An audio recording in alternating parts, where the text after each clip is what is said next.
So let's get back to the terminal. Okay, so on the terminal, the first thing we are going to do is to create directories. So let's start. So to create a directory in Linux, you use the mkdir command. That's what I call it. So it's mkdir. And then you specify the name of the directory. So I'll create a directory called bioinformatics. I'll create it. So this is the bioinformatics directory. Okay. So aside this particular one, you can also create more than one directory. But before you even create a directory, I've created this, but I need to confirm that the directory is there. So this is where the ls command comes in. So I'll do an ls, and then I'm going to find this directory. And this is what I created. Okay.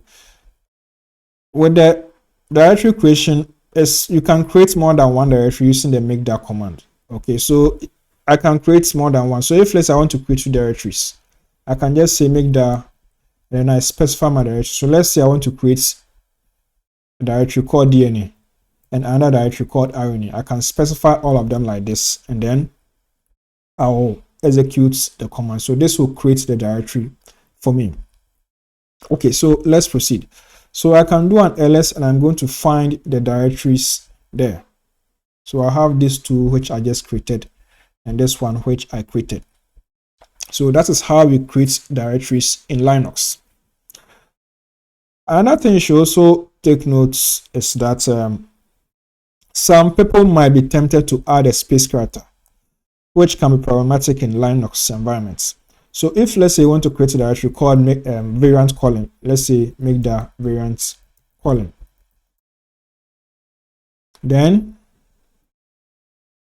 that's how some of you may create it. But if you do it this way, the space character here will prevent you creating a directory with the name variant colon. There are ways to handle it, but as a beginner, I will advise you not to do that. So instead of a space character, you can use an underscore or a dash to also create the directory. So the dash or underscore will serve as your space, but I prefer to use underscore, so I will do it this way.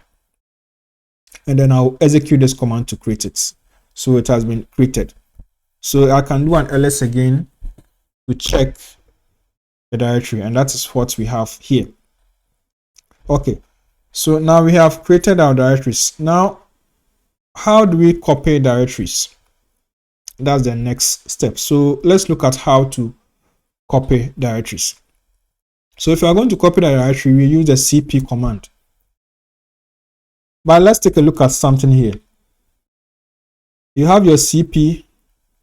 Let's try this. Let's say DNA.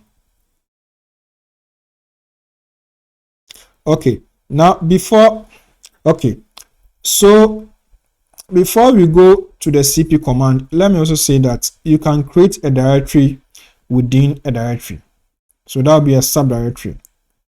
Okay, so if let's say I want to create a directory called sequence in the DNA directory, I can say mkdir DNA/sequence. So now I can do an ls into DNA, and then I'm going to find that directory there. That's the sequence directory. So we can create a directory in another directory. Okay, so it's just a matter of you specifying the path, and then the directory will be created. Perfect.